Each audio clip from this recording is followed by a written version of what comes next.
자, 여러분 안녕하십니까? 우리 9주차 강의에서 또 만나게 되었습니다. 3월에 비대면 강의가 시작해서 중간에 오프라인 강의로 전환되길 기대했는데 아무래도 이번 학기는 학기 마지막까지 비대면 강의로 이렇게 진행이 될 것 같습니다. 여러분 이제까지 여러분들에게 이해가 쉽도록 최대한 핵심 내용 위주로 교수님이 동영상 강의를 진행해 왔는데 오늘 9주차부터 해서 14주차까지도 앞으로 남은 6주차 강의도 그런 식으로 진행을 하겠습니다. 그래서 여러분들이 대부분이 이제 비경영 계열 학생들이기 때문에 엄청나게 많은 이론이나 체계보다는 이번 학기의 국제 경영론에 대해서 이런 과목이구나, 이런 쪽의 지식도 있구나, 이렇구나 이런 거를 좀 이렇게 감을 잡는 그런 정도의 효과를 가져온다면 소기의 목적을 달성할 수 있지 않을까 생각합니다. 그래서 오늘은 어떤 내용을 다룰 거냐면 우리가 지금 국제 경영을 하죠, 여러분. 국제 경영이 그러면 이 기업이 국제 경영을 통해서 추구하고자 하는 지향점 무엇인지, 핵심 내용은 무엇인지, 국제 경영가 국제화 시대의 이 기업 경영, 이 국제 경영이 지향하는 바는 결국은 무엇을 지향하는 것인지를 좀 여러분들에게 개념을 설명을 드리고자 합니다. 이렇게 한마디로 요약할 수 있어요. 국제 경영은 여러분 그러니까 전 세계적 관점에서 기업 경영의 최적화라고 볼 수 있어요. 그러니까 다시 말해서 국제화 시대에 이런 국제 경영 활동을 하는 이유는 기업 경영자들이 결국 내 기업을 글로벌 최적화하기 위해서요. 글로벌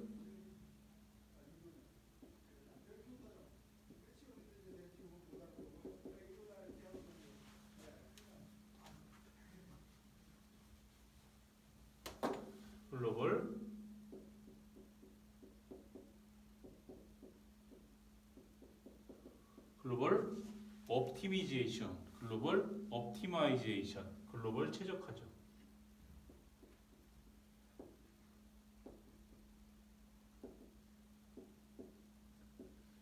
그런데 이러한 글로벌 최적화를 달성하기 위해서는 여러분 세 가지 정도 관점에서 기업 경영 활동이 펼쳐져야 되고 순간순간 경영자들이 최적의 의사 결정을 내려주어야 돼요.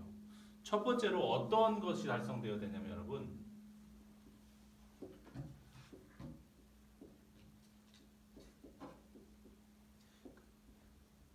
기업이 국제 경영을 통해서 글로벌 최적화를 달성하기 위해서 첫 번째 요건은 그 기업이 국제적인 경쟁 우위를 가지고 있어야 돼요. 그러니까 작은 내 나라, 그러니까 도메스틱, 국내에서만이 나의 경쟁 우위가 통하는 것이 아닌 이것이 국내 자국 시장을 벗어나서 세계 시장에 나가서도 그 경쟁력이 먹힐 수 있는, 그 경쟁력이 유효할 수 있는 국제적 수준에서의 경쟁 우위가 있어야 돼요. 컴피티티브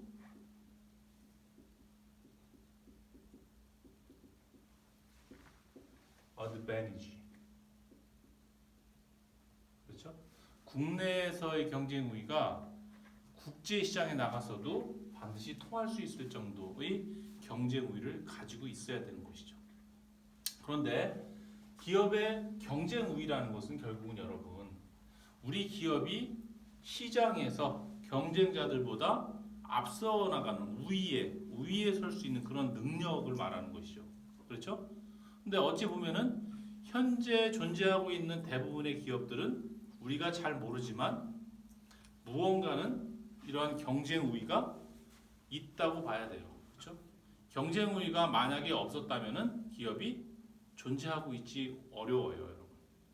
그러니까 현재 존재해서 운영되고 있는 기업, 그 중에서도 경쟁력이 있다고 우리 이렇게 인식되고 있는 기업들은 그렇죠? 무언가 그 기업의 경쟁 우위가 확실한 것이 있는 것이죠.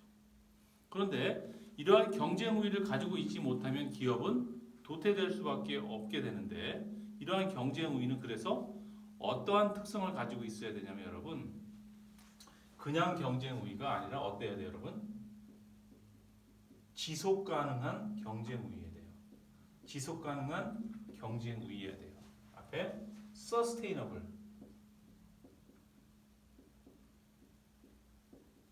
competitive advantage. 보통 우리 SCA 이렇게도 얘기합니다. SCA가 있어야 된다. 지속 가능한 경쟁 우위. 그러니까 지속 가능하다는 것은 어떨까요, 여러분? 경쟁 우위가 오래도록 내가 가져갈 수 있는 것이죠. 경쟁 우위가 지속 가능하지 않다는 건 뭐예요? 경쟁자가 쉽게 따라하거나 모방할 수 있는 경쟁력이기 때문에 그 기업에 지속 가능한 어떤 경쟁력을 가져다 주지는 않겠죠. 그래서 이러한 지속 가능한 경쟁 우위를 가져다 주는 기업의 그 무언가를 무엇이라고 하냐면 핵심 역량이라고 해요. 핵심 역량. 환경 분석에서 한번 다뤘던 것 같긴 한데 core competence. core competence가 있어야지만이 지속 가능한 경쟁 우위가 확보되어질 수가 있는 것이죠. 그러한 코어 컴피던스가 기업마다 다르겠죠. 어떤 기업은 그 기업의 자본력일 수도 있어요. 우리는 은행에 이렇게 부채를 빌리지 않아도 충분히 자금이 여유 자금이 있어. 이게 우리의 경쟁력이야. 이럴 수도 있고 어떤 기업은 우리는 기술이야. 우리만의 독특한 기술력이야. 이 기술력은 다른 데서 쉽게 따라하기 어려울 거야. 이런 것들이 있을 수 있고 우리는 우리 고유의 기업 문화야. 우리 기업 문화 속에서 있는 우리 인적 자원들은 흉내내기가 어려워. 우리의 기업 문화는 단시간 내에 형성된 게 아니야. 창업 이래 30년, 50년 동안 형성된 아주 독특한 기업 문화이기 때문에 우리는 그 기업 문화에 의해서 경영 성과가 나는 거야. 우리의 경쟁 우위는 기업 문화. 이런 기업도 있을 수 있죠. 또 물류 기업이나 유통 기업은 어때요? 우리의 경쟁 우위는 우리만의 물류 유통 네트워크야. 이거는 다른 기업에서 모방하기가 어려워. 오랜 기간 동안 시행착오를 거쳐서 우리 기업에게 맞는 전략적 위치에 물류센터를 어떻게 선정하고 그 물류센터와 실제 오프라인 매장과 어떻게 네트워크를 구성해서 얼마나 운송 주기를 해서 효율적으로 운송하느냐는 우리의 노하우야. 이렇게 될 수도 있죠. 그래도 어쨌든 핵심 역량을 기반을 해서 지속 가능한 경쟁 우위를 가지고 있어야 되고요, 여러분. 그 경쟁 우위가 지속 가능함과 동시에 어때야 된다? 국내 시장뿐만 아니라 해외 시장에서도 통할 수가 있어야 된다라는 거예요. 네, 두 번째는 부가가치. 자, 우리가 지금 뭘 하는 거냐면 여러분, 기업이 국제 경영을 하는 궁극적인 지향점은 그 기업의 글로벌 최적화를 달성하기 위한 것들인데, 그러기 위해서는 국제적인 수준의 경쟁 우위가 있어야 되고, 두 번째로는 부가가치 활동 단계별 입지 선정. 이건 뭔 얘기냐? 부가가치 활동 단계별 입지 선정. 이런 거예요, 여러분. 기업이라는 조직은 뭐예요, 여러분? 이익을 추구하죠. 수익을 추구하는 그런 조직이에요, 기업 자체가. 근데 그런 수익이라는 그 가치를 창출하기 위한 활동을 위해서는 해당 기업이 서비스나 그러니까 상품이나 서비스를 생산하는 것이죠. 제조업체면은 유형의 제품을 생산하는 것이고, 그 다음에 서비스 기업이면 해당 서비스 업종별 무형의 서비스를 생산하는 거예요. 그러니까 궁극적으로 최종 생산품이 유형의 상품 또는 무형의 서비스 둘 중에 하나로 이제 귀결되어지는 것이죠. 근데 그러한 기업이 생산하는 가치에가 해당하는 게 결국은 상품과 서비스인데, 그 상품과 서비스가 시장에서 소비자에게 선택받을 수 있었을 때 그게 기업의 수익으로 이제 연결이 되어지겠죠. 그래서 기업의 최종 생산품, 기업의 생산 가치가 시장에서 소비자들에게 선택받기 위해서는 그죠? 선택받기 위해서는 그 제품과 서비스가 우수해야 되겠죠. 우수해야 되겠죠. 그렇죠? 우수하다는 건 뭐예요, 여러분?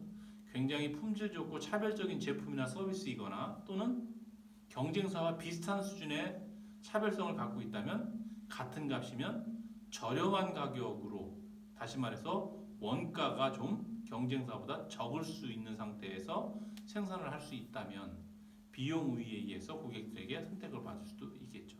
그러다 보니까 기업에서 하고 있는 모든 활동들, 인적 자원 관리, 생산 운영 관리, 마케팅 관리, 재무 관리 등등등등 기업 조직에서 일하는 모든 기능들은 궁극적으로 무엇을 위해서 기능이 작동하는 거다, 여러분? 기업의 가치 활동을 위해서, 기업의 좋은 가치를 생산하기 위한 활동으로서 그 기능들이 같이 작동을 하는 거예요. 그 기능들이 필요한 것이죠. 그래서 그러한 모든 활동들이 잘 이루어지면 어떻게 돼요, 여러분? 원부재료에서 중간재가 되고 중간재가 70% 80% 만들어지고 완성품이 만들어지면서 어떻게 돼요? 가치가 좀 더 부가가 되는 거예요. 높아져 가는 거죠. 또 완제품이 또 어떻게 돼요, 여러분? 유통이 돼서 더 가격이 올라가고 마케팅 활동을 더 가격이 올라가고 이렇게 해서 부가가치를 창출을 하게 되는데 최종 부가가치가 얹어진 상태에서 고객에게 판매가 되는 것이죠. 그러면 이 부가가치 활동 단계를 우리 기업이 생산하는 가치 생산 활동을 위한 이 기능을 수행하는 여러 활동들이 가급적이면 어떻게 해야 될까요, 여러분? 가급적이면은 효율적으로 활동을 할 수 있거나 가급적이면 좀 더 효과적으로 그 기능을 수행할 수 있는 곳에 있는 것이 더 나았겠죠. 그걸 보통 부가가치 활동 단계별 입지 선정이라고 해요. 근데 이 부가가치 활동 단계별 입지 선정에서 주로 우리 기업이 하는 이 활동을 해외에 국내보다 본사가 있는 본국보다 해외에 어느 곳으로 옮길까 하고 고민하는 경우가 있는데 그게 보통 그 기능이 두 가지예요. 다 고민할 수가 있겠죠. 근데 그 중에 일반적으로 대표적인 게 생산하고 여러분 연구개발이에요. 연구개발.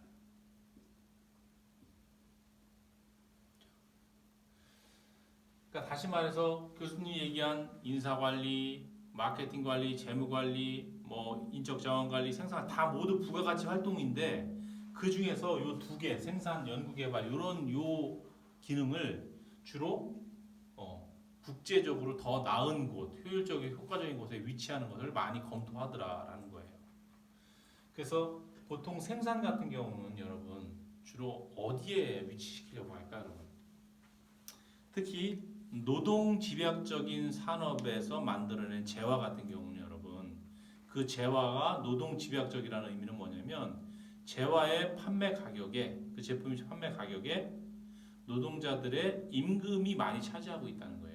그러니까 좀 더 효율적이려면 이러한 재화를 생산하는 기업의 생산 시설은 어디에 가는 게 유리해요, 여러분?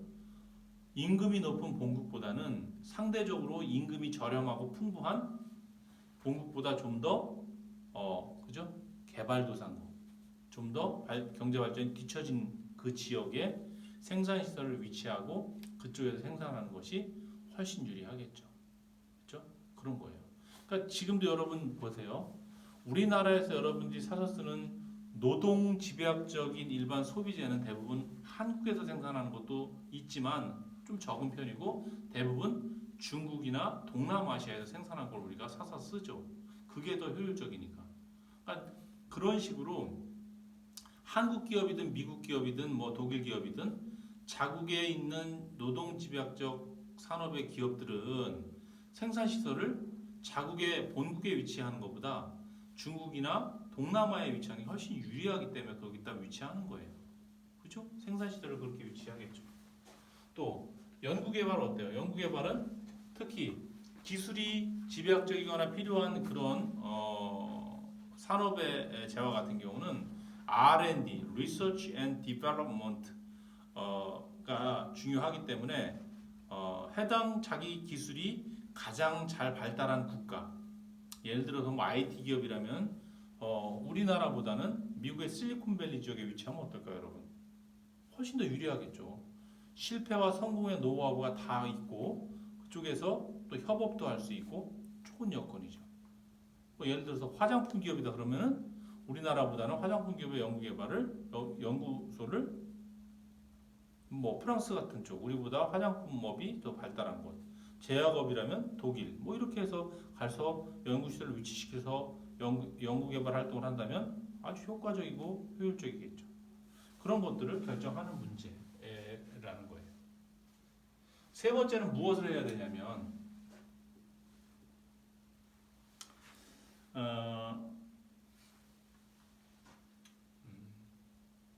이런 부가가치 활동에 대해서 그죠? 직접 할 것이냐 아니면은 그죠?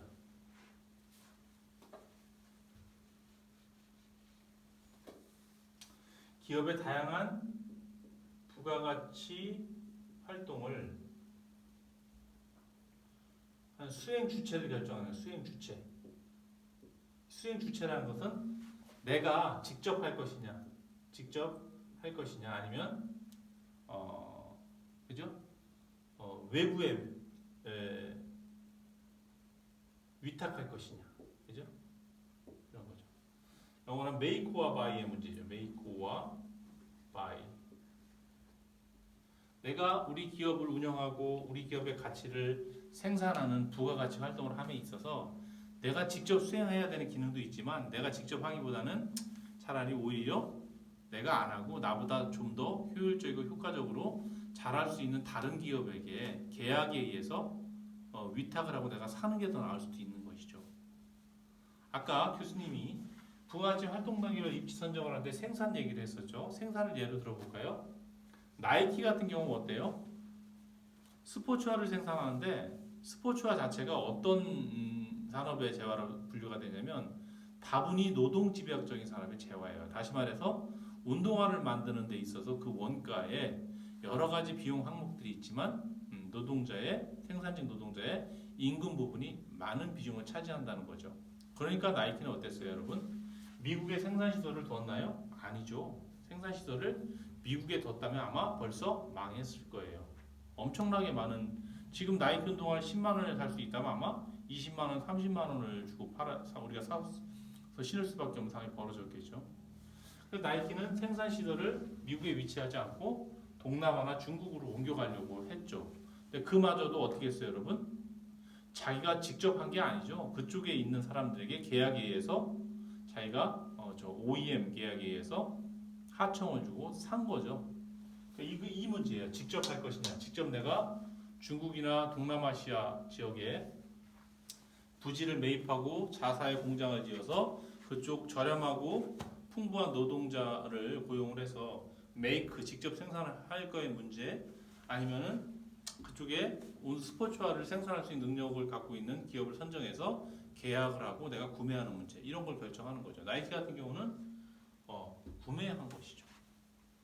그래서 글로벌 기업들의 기업 경영 활동의 이제 가장 큰 줄기는 궁극적으로 전 세계를 우리 기업과 우리 제품의 시장으로 보고 글로벌 최적화를 달성해야 되는 문제인데, 전 세계를 무대로 활동을 하기 위해서는 기본적으로 sustainable한 competitive advantage, 그러니까 지속 가능한 경쟁 우위가 있어야 되고, 첫 번째 전제 조건으로 그 상태에서 경영 활동을 하면서 자사의 부가가치 활동 단계별, 그렇죠, 최적의 위치를 찾아서 거기에 어느 지역에 위치시킬 것인가에 대한 의사결정 문제, 또 그 지역이 선정됐을 때 직접 내가 할 것인지, 경우에 따라서는 위탁을 줄 거, 아웃소싱을 할 것인지의 문제를 잘 결정하는 것이 국제 경영의 가장 큰 의사결정의 한 흐름이고, 궁극적으로 지향하는 것이 바로 결국은 현대에 있어서의 국제화 시대의 기업 경영은 글로벌 최적화다, 글로벌 옵티미제이션이다 라고 볼 수 있는 것이죠. 그래요. 그래서 오늘은 간단하게 국제화 시대의 기업 경영을 주제로 해서 이렇게 글로벌 관점에서 경영이 이루어지는 어떤 전제 조건과 궁극적으로 지향하는 세 가지 텀에 대해서 알아보았습니다. 그래서 경쟁 우위, 부가가치 활동 단계별 입지 선정, 부가가치 활동 단계별 수행 주체를 결정하는 문제와 같은 것들이 중요하고 이것들이 궁극적으로 지향하는 것이 글로벌 최적화더라라고 볼 수 있겠습니다. 그래요. 오늘 이번 수업은 여기서 마치도록 하겠습니다. 9주차에서도 여러분 잘 시청해줘서 감사하고 다음 10주차에서 다시 만나뵐 수 있도록 그렇게 합시다. 10주차부터 10, 11, 12주차는 환경론적 관점에서 접근을 할 겁니다. 그래서 국제 경영을 둘러싸고 있는 환경론적 관점, 경제, 사회, 문화, 정치적 환경에서 다뤄보도록 그렇게 합시다. 수고 많았습니다. 마치겠습니다.